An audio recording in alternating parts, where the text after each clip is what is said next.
बिस्मिल्लाहिर्रहमानिर्रहीम। नाज़रीन ज़ी वक़ार, आप देख रहे हैं यूट्यूब चैनल सदाकत एट लॉ। मेरा नाम मिर्ज़ा सदाकत अली है और मैं advocate supreme court of Pakistan हूँ और मैं नेशनल इश्यूज़ पर और सोशल इश्यूज़ पर और लीगल इश्यूज़ पर वीडियो बनाता रहता हूँ। और शुरू में आपको ये बता दूँ कि ये मेरा काम पाकिस्तान के लिए है और पाकिस्तानी मुआशरे के लिए है और वेलफेयर की नीयत से ये बनाता हूँ। मैं जो ज़िंदगी गुजार रहा हूँ, मेरा ईमान है कि मैं अपनी कब्र के किनारे पे बैठा हूँ। मौत का कुछ पता नहीं किस वक्त आ जाए किसी को भी। मैं कब्र के किनारे पे बैठा हूँ, किसी वक्त भी मुझे धक्का लग सकता है, मैं कब्र में जा सकता हूँ। और हर इंसान को ये समझ के ज़िंदगी गुजारनी चाहिए, फिर वो बुराइयों से बचा रहेगा। 100% ना भी बचे लेकिन बड़े बड़े कबीरा गुनाहों से बचा रहेगा। तो चलें, टाइम वेस्ट किए बगैर आज का प्रोग्राम शुरू करते हैं। आज का हमारा जो प्रोग्राम है, वीडियो है, ये बहावलपुर यूनिवर्सिटी में होने वाले हौलनाक और शर्मनाक वाक़यात पर है और उस पर जो मज़ीद फैक्ट्स सामने आए हैं। एक हिस्से में मैं वो बयान करूँगा। इसके 3 पार्ट हैं, लेक्चर शॉर्ट ही होगा।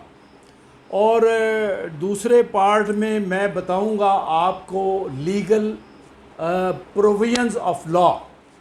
मिसाल के तौर पे हमारे बड़े दोस्तों ने वीडियोस बनाई हैं और किसी ने ये नहीं बताया कि इसमें सेक्शंस कौन कौन से दफ़ात जो हैं वो अट्रैक्ट होते हैं। वो मैं बताऊंगा आज आपको, स्टडी करके, रिसर्च वर्क करके। और तीसरा मैं आपको बताऊंगा, और वो मेरी आज की वीडियो नहायत इम्पॉर्टेंट है, आपने गौर से सुननी है और आखिर तक देखनी है। एक साहब ने मुझे पिछली वीडियो पे मैसेज किया कि जी आपको पता ही नहीं है, औरत का तो मेडिकल हो ही नहीं सकता और ये और वो। मैंने उनको जवाब नहीं दिया, आई जस्ट इग्नोर्ड दैट। मैं आज आपको बड़ी ज़िम्मेदारी से ये ख़ास बात आखिर में बताऊंगा कि इसमें मुतल्लिका या रेलिवेंट एविडेंस क्या क्या है जिसकी बुनियाद पर चालान मुरतब होना चाहिए और उसकी बुनियाद पर कोर्ट में ट्रायल होगा। ये सारी बातें मैं आज 3 पार्ट्स हैं आज की मेरी वीडियो के। अच्छा, तो शुरू करते हैं अपना प्रोग्राम। तो प्रोग्राम शुरू करने से पहले मैं एक शेर पढ़ूंगा अपने माशरे के बारे में, अपने मुल्क के बारे में। एक हम हैं कि लिया अपनी सूरत को बिगाड़, एक हम हैं कि लिया अपनी सूरत को बिगाड़, एक वो हैं कि जिन्हें तस्वीर बना आई है। आप समझ गए होंगे इसका मतलब क्या है। हमने पाकिस्तान की तबाही खुद की है, अपनी सूरत को बिगाड़। सूरत समझ लें पाकिस्तान। अब पाकिस्तान की तबाही बर्बादी के ज़िम्मेदार हम खुद हैं। अच्छा, आगे चलते हैं। मुझे कुछ धमकियाँ भी मिली और मुझे कुछ लोगों ने मशवरे भी दिए कि मिर्ज़ा साहब आप वीडियो बना रहे हैं, आप लीगल इश्यूज़ पे बात करें, ये भी तो एक लीगल मैटर है। तो आप ये एक बहुत बड़े खौफनाक सब्जेक्ट पर वीडियो क्यों बना रहे हैं? छोड़ें, दफ़ा करें। जो मुल्क में होता है, जो गंद करता है, करने दें। भाई आपने अल्लाह सुब्हान ताला का कुरान करीम में हुक्म नहीं सुना कि ऐ मेरे बंदो, मैं तुम्हें हुक्म देता हूँ बुराई से बचने का और भलाई के काम करने का। हमारे बड़े चले गए, अब हमारा काम है, हमारा फ़र्ज़ है कुरान करीम की हदायत की रोशनी में हम अपनी नई नस्ल, अपने बच्चों को और अपनी कौम को हिदायत का रास्ता बताएं, वो जो मेरे रब ने फरमाया है। तो ये ड्यूटी मैं इसलिए कर रहा हूँ, वेलफेयर के लिए, किसी अर्निंग के लिए नहीं कर रहा, कौम की इस्लाह के लिए कर रहा हूँ, बुराई के ख़ात्मे के लिए कर रहा हूँ। ये आप याद रखिए। चलिए, अपनी ज़ाती बात नहीं करते, आगे बढ़ते हैं। आपको चौंका देने वाले जो आज मैं नए हक़ाइक़ बताऊंगा और मेरी रिसर्च की रोशनी में वो सामने आए हैं कि जनाब ये सिर्फ मामला इस्लामिया यूनिवर्सिटी बहावलपुर तक नहीं है। बहावलपुर का मामला अनफोल्ड हो गया है, वो मैं बताऊंगा कैसे अनफोल्ड हो गया है। इत्तफाक ऐसा हुआ कि अनफोल्ड हो गया, सामने आ गया है, मीडिया पे लोग बोल रहे हैं। ये ही वाक़यात जो हैं फैसलाबाद ज़रई यूनिवर्सिटी में भी हो रहे हैं, ऐसे वाक़यात। हाँ जी, ये नोट फरमा लीजिए। और इसके बाद पंजाब यूनिवर्सिटी लाहौर में भी वाक़यात हो रहे हैं, ऐसे ही वाक़यात जो बहावलपुर यूनिवर्सिटी के हैं। और चौथी बात यह है कि कायद-ए-आज़म यूनिवर्सिटी इस्लामाबाद में भी मनशियात और बदकारी के काम हो रहे हैं। हम किस तरफ जा रहे हैं? हम हमारी मंजिल क्या है? कौम को तरक्की दिलाना है, कौम को आगे लेकर जाना है, या कौम को अंधेरी खाई में मुब्तला करना है?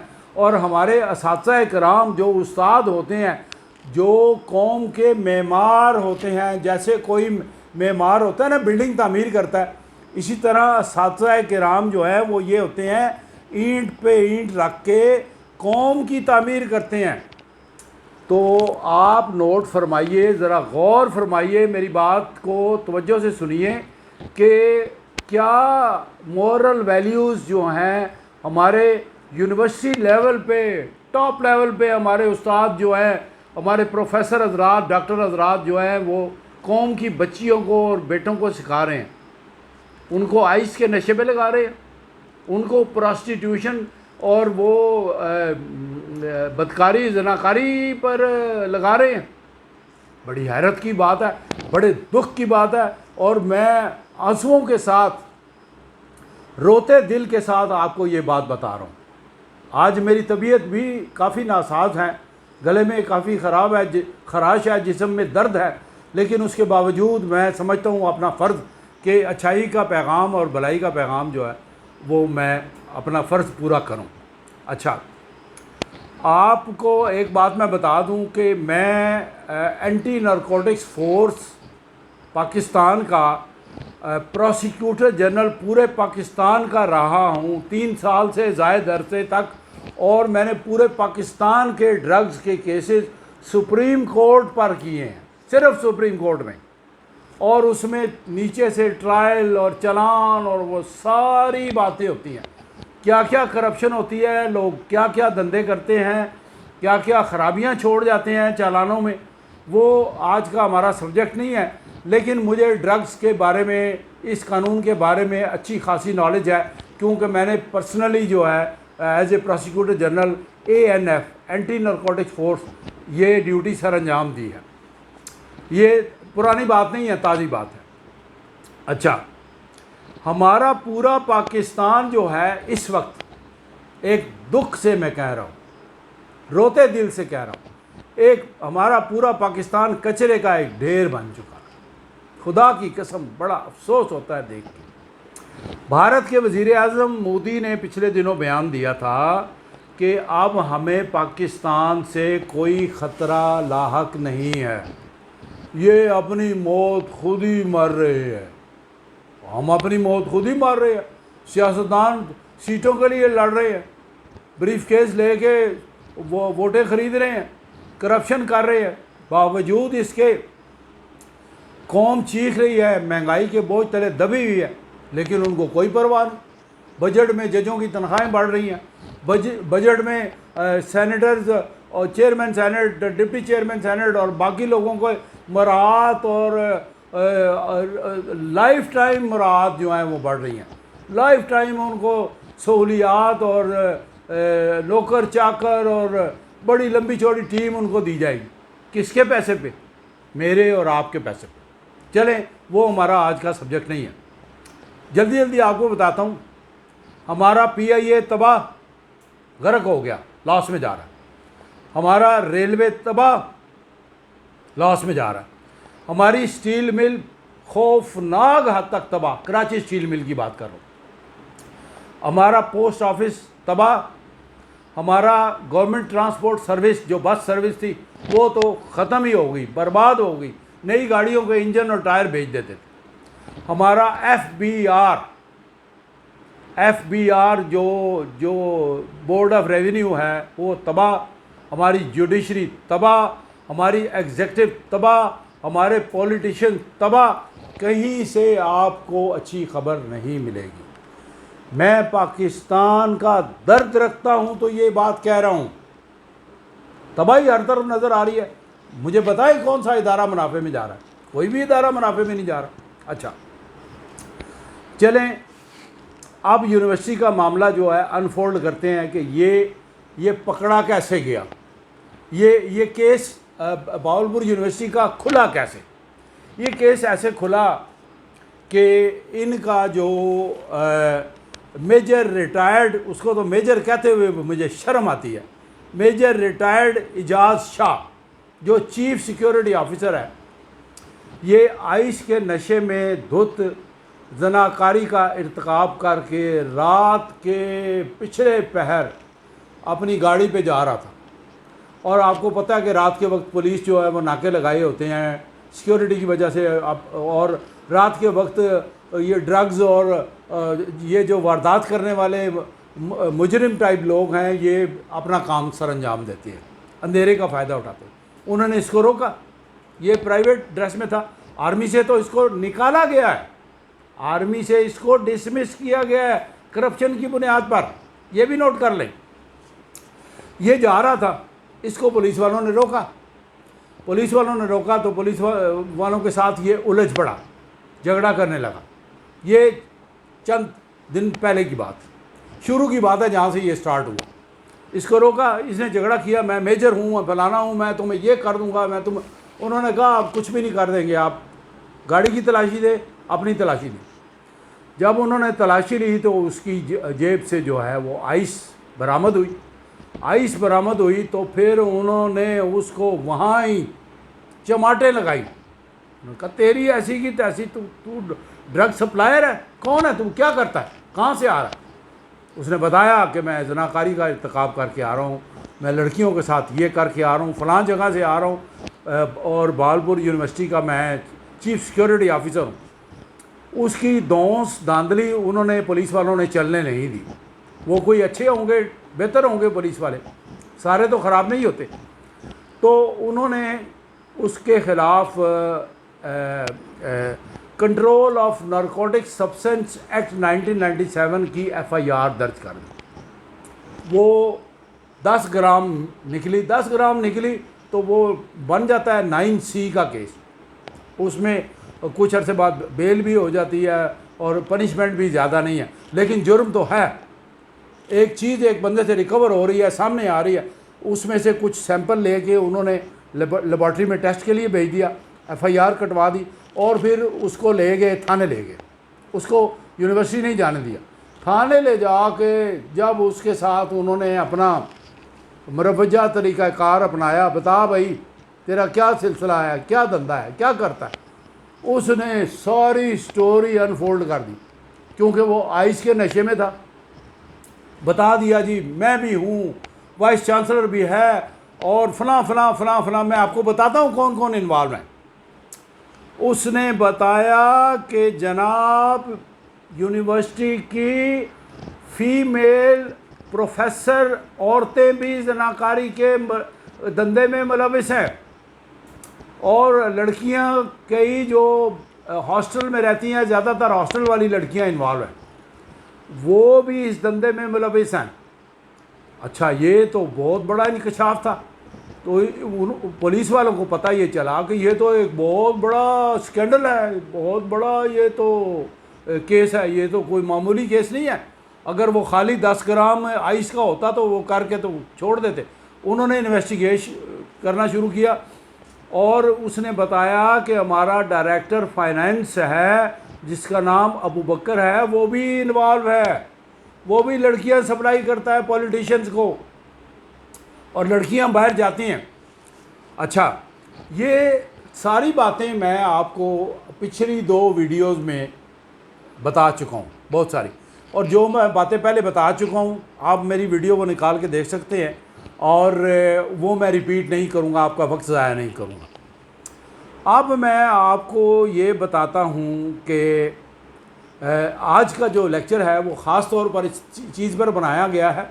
कुछ लोग मुझे व्हाट्सएप पे सवाल करते हैं कि जी ये तो कोई जुर्म ही नहीं बनता, आप किसी लड़की का मेडिकल एग्ज़ामिनेशन करा ही नहीं सकते, ये तो ये है तो वो है। अजीब व गरीब सवालात करते हैं, जैसे ये समझते हैं मैं कोई गूफ बैठा हूँ, मुझे कानून का इल्म नहीं है, मैं वैसे ही बोले जा रहा हूँ। ऐसे नहीं है, मैं रिसर्च पर काम करके काम करता हूँ। अब मैं बताता हूँ बादिउल नज़र में प्राइमा फेशाई जो जुर्म अट्रैक्ट होता है वो ये अट्रैक्ट होता है कि 10(2) हद जना इन्फोर्समेंट ऑफ हदूद ऑर्डिनेंस 1979 का ये सेक्शन लगती है। जनाकारी विद कंसेंट हो या विदाउट कंसेंट हो, फोर्सेबल रेप हो, दोनों सूरतों में। अच्छा, वो उसमें उसकी सब सेक्शन में कुछ आ जाता है फ़र्क। दूसरा, जो वाइस चांसलर प्रोफेसर डॉक्टर अतर महबूब ने और मेजर एजाज ने, सिक्योरिटी ऑफिसर ने, और इसके अलावा वो जो डायरेक्टर फाइनेंस है अबू बकर, जिन्होंने धांधली की है और यूनिवर्सिटी के फंड्स लूटे हैं, गड़बड़ की है, गबन किया है, लड़कियों की फ़ीसें माफ़ करके सेमेस्टर की और उनके साथ बदकारी जनाकारी की है। ज़ाहिर है उनको बेनिफिट दिया है तो उन्होंने लड़कियों को आमादा किया है ना, फिर उनको नंबर दिए हैं। तो वो भी जो है करप्शन आती है, उसमें प्रिवेंशन ऑफ करप्शन एक्ट 1947 की दफ़ा 5(2) 1947 जो है वो अट्रैक्ट होती है। आगे आ जाए, जो मनशियात बरामद हुई हैं वो उसमें सेक्शन लगती है 9B and C, narcotics substance act 1997। अच्छा, इसके बाद एक और दफ़ा लगती है, वो है 496 APPC, जिसमें वो ये है कि किसी औरत को जो है एंटाइस करना, ले जाना और बुरी नीयत से और जनाकारी और बदकारी की नीयत से ले जाना। और फिर 471 A भी लगती है, और फिर इसमें 476 भी लगती है जहाँ पर फोर्सिबली रेप हुआ। ये रेप नहीं है कि आप किसी को गन पॉइंट पे कहे या किसी को धमकी दें, ये तुम्हारी नहाते हुए हमने खुफिया कैमरे से वीडियो बनाई और तुम रात फलां के साथ गुजारो या मेरे साथ गुजारो, और उसको धमकी दे के जब आप उसके साथ रेप करते हैं, ये ऐसे ही है जैसे किसी औरत को आप पिस्तौल या कलशनकोफ दिखा के उसको कहेंगे लेट जा मेरे आगे, मैं जनाकारी करूँगा, तो वो रेप हो जाता है। फोर्सिबल, उसकी मर्ज़ी के ख़िलाफ़ होता है, अंडर थ्रेट होता है, तो वो 476 बनता है। और फिर 496 A भी बनता है। अच्छा, इसके अलावा एक और भी कानून है, उसके तहत भी ये जुर्म है। ये जो 5,500 वीडियोज़ हैं, ये साइबर क्राइम एक्ट जो है 2016 का, उसके तहत भी ये जुर्म है। ये वीडियो रखना या उसको वीडियो को उस पर नेट पे इस्तेमाल करना, किसी को भेजना या रिकॉर्ड करना, ये सारा जो है ये साइबर क्राइम एक्ट में भी आता है। फिर इसके साथ सेक्शन 34 और सेक्शन 109 भी लगता है।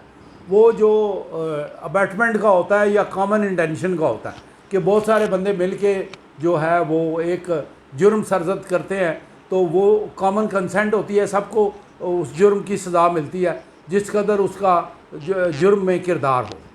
ये मैं आपको एज ए लॉयर बता रहा हूँ। अभी तक इस पॉइंट पर किसी ने वीडियो नहीं बनाई, यूट्यूब जाके देख लें, लीगल एस्पेक्ट्स पे कोई वीडियो नहीं बनाई। अब ये तो बात ख़त्म होगी, अब आगे आ जाएं। एक बंदे ने बड़ा सवाल किया कि जी वो सबूत क्या है, सबूत तो है ही कोई नहीं। मैं बताता हूँ सबूत क्या है, मेरी बात सुने, मैंने यहाँ बैठे हुए इस्लामाबाद में बैठे हुए रिसर्च की है, बावलपुर में मेरे क्लास फेलो पढ़ते हैं, और मैंने वो वहाँ से FIR भी मंगवाई है और ये देखा है, सारा केस एग्ज़ामिन किया है कि सबूत क्या बनता है। वो मैं आपको बताता हूँ, ये बहुत इम्पॉर्टेंट बात है। पहला सबूत, सबसे पहला सबूत जो है वो है recovery of drugs, ice, heroine and liquor. कई हमारे यूट्यूबर्स ने आपको तस्वीरें दिखाई हैं, शराब की बोतलें नज़र आ रही हैं और इनके कब्ज़े में भी हैं और वो उन्होंने इस्तेमाल भी की हैं। और आइस और हीरोइन वगैरह तो इससे भी बरामद हुई है इजाज़ शाह से, और भी लोगों से बरामद हुई है। यूनिवर्सिटी का दीगर स्टाफ भी मिला हुआ है। ये जो नायब कासद और चपड़ासी और ये जो खाकरोब होते हैं, ये जो कैफेटेरिया वाले होते हैं, ये सारे मिले हुए हैं। आप सोचें कितना कितनी बड़ी स्ट्रेंथ है। मैं आपको साथ साथ बताता चलूँ, इस बावलपुर यूनिवर्सिटी में 62,000 तलबा, लड़कियां और लड़के ज़ेर तालीम है। 62,000 एक बहुत बड़ी स्ट्रेंथ है। और 5,500 के करीब जो है उसका स्टाफ है। ये नोट फरमा लीजिएगा, ये कोई मामूली मामला नहीं है जिसको नज़रअंदाज कर दें, हम खामोशी से घर बैठ जाएं और वो आम खा के और शरबत पी के, लस्सी पी के सोते रहें। हमें कौम का दर्द है, पाकिस्तानी कौम का। अगर किसी ने मुझे धमकी दी कि आपको गोली से उड़ा दिया जाएगा, तो मेरी मौत अगर गोली से लिखी है तो मैं तो शहीद कहलाऊँगा।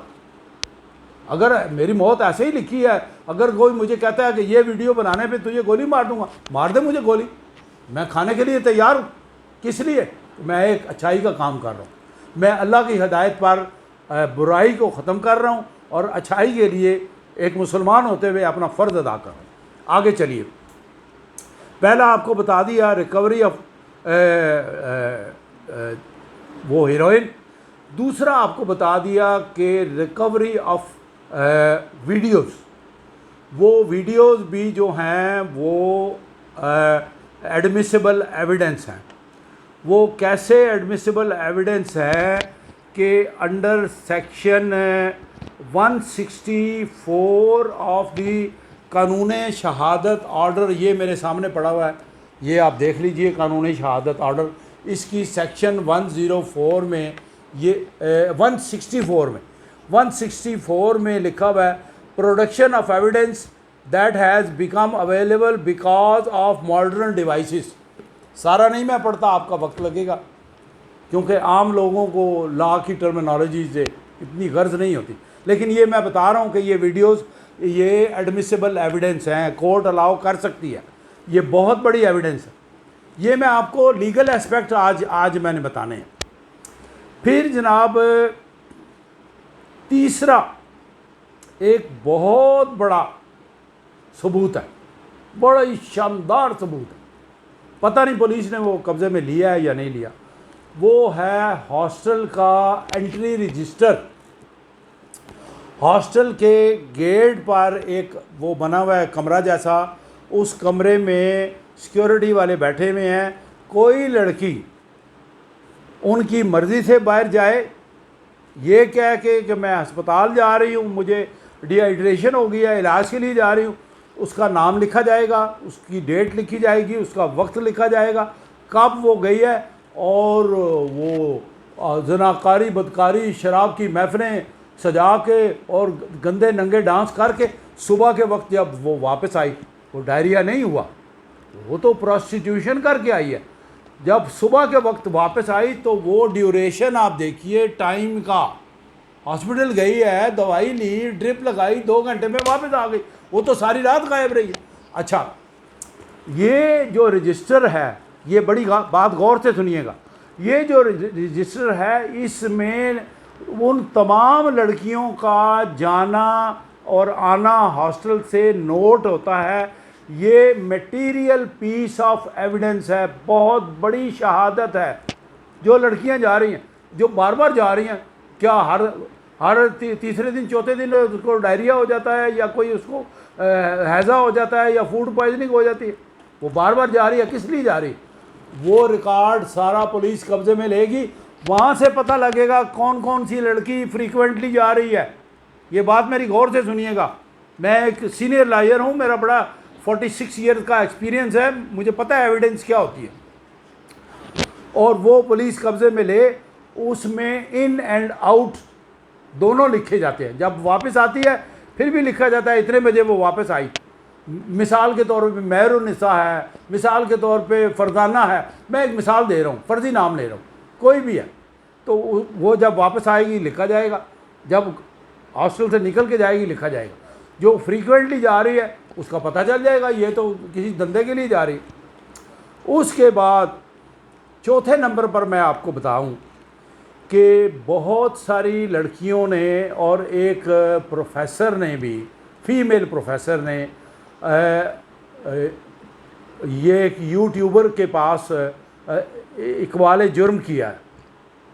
लड़कियों ने भी और प्रोफेसर ने भी, फीमेल प्रोफेसर ने इकबाल जुर्म किया।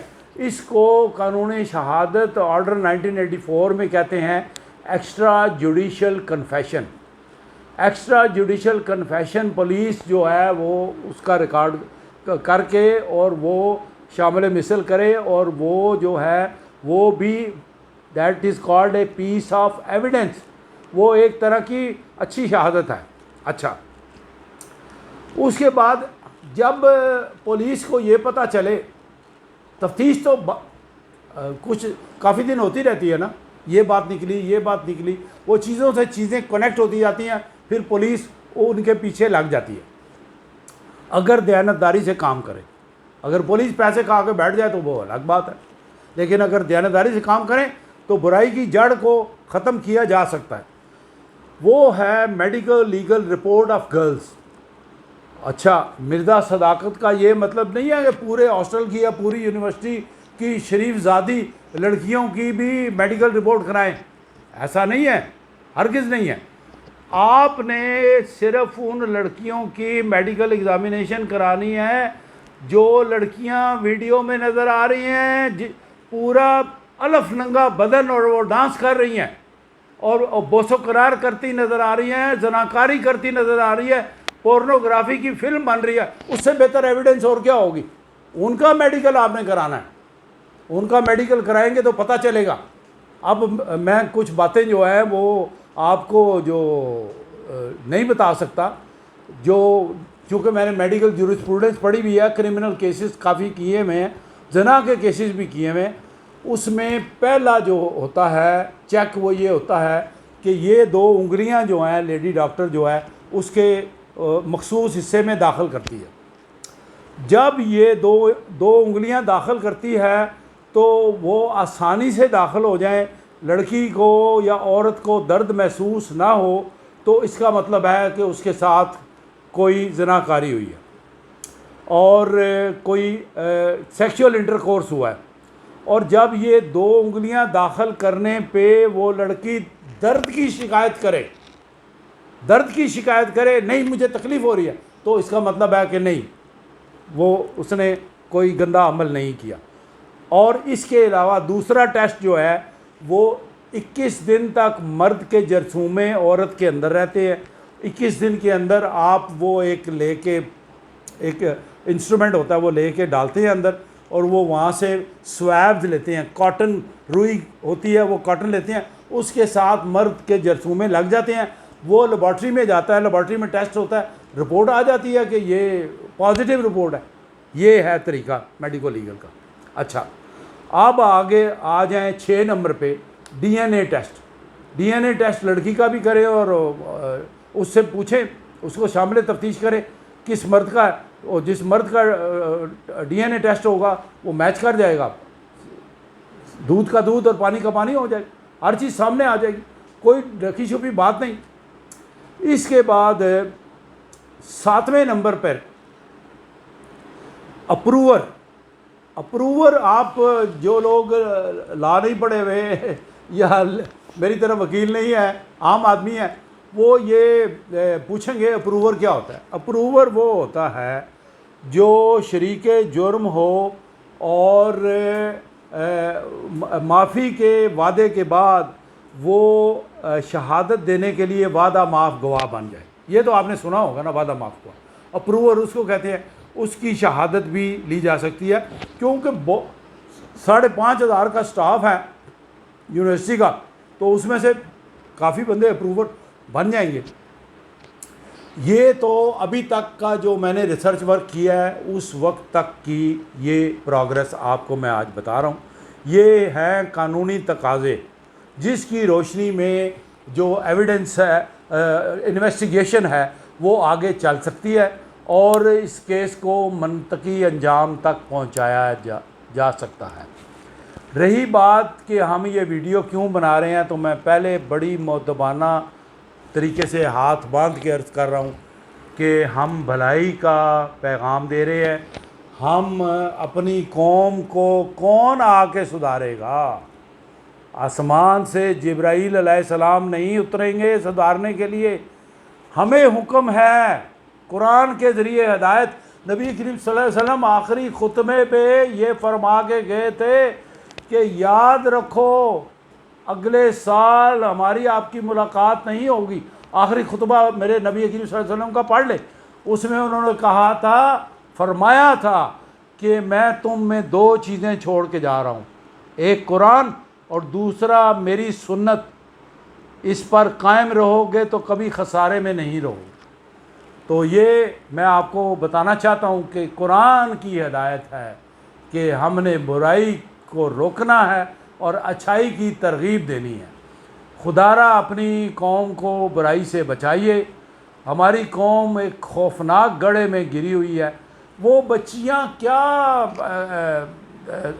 प्रोग्रेस करेंगी, क्या परफॉर्म करेंगी जो नालायक हैं, बदकार हैं, ज़नाकार हैं और आइस के नशे में हैं। आखिरी बात आपको बताता चलूँ, ये जो आइस का नशा और ये जो ज़नाकारी है, इन दोनों का बड़ा जोड़ है। आप पूछेंगे ये क्या है? आइस का नशा करने के बाद जब मर्द या औरत दोनों नशे किए हुए हों, ज़नाकारी कर रहे हों, तो उसकी जो टाइमिंग है ज़नाकारी की, बदकारी, मादरत के साथ मैं ये बात कह रहा हूँ लेकिन ये हकीकत है, आपको बताना ज़रूरी है नॉलेज के लिए। उसकी टाइमिंग बहुत बढ़ जाती है और उसका लुत्फ़ में भी बड़ा इजाफ़ा हो जाता है। एक बात। दूसरा एस्पेक्ट मैं आपको ये बताऊं कि वो जो पोर्नोग्राफी की लड़कियों की नंगी फिल्में बनी हैं, ज़नाकारी करते हुए, बदकारी करते हुए, बोसो किनार करते हुए, उसमें बंदे के दिमाग में एक नशा सा ऐसा आ जाता है, उसको होश नहीं रहती कि मेरी को फिल्म बन रही है। तो ये काबिल एतराज़ बात है, मेरी फ़िल्म जो है कल को मेरे ख़िलाफ़ इस्तेमाल होगी बतौर सबूत, या मुझे ब्लैकमेल मज़ीद किया जाएगा। और उन्होंने ये सारा जो गैंग है, काम करने वालों ने ये सारा अरेंजमेंट पहले से किया होता है। ये बता दूं, आइस का ये इफ़ेक्ट है। इसके अलावा वहाँ पर हेरोइन का नशा भी बिकता है यूनिवर्सिटी में। बाकी यूनिवर्सिटियों का भी मैंने नाम ले लिया, वहाँ भी ये सारे काम हो रहे हैं। तो आज के लिए इतना ही। उम्मीद है कि आपको सैर हासिल इन्फॉर्मेशन देने में मैं कामयाब हो गया हूँ। तो मेरे लिए भी दुआ कीजिएगा, खुदा मुझे हिम्मत दे, ताकत दे, मैं अच्छाई के लिए काम करूं। आपकी दुआओं से हमारे अंदर हौसला पैदा होगा। आपसे इजाज़त लेते हैं। अस्सलाम वालेकुम।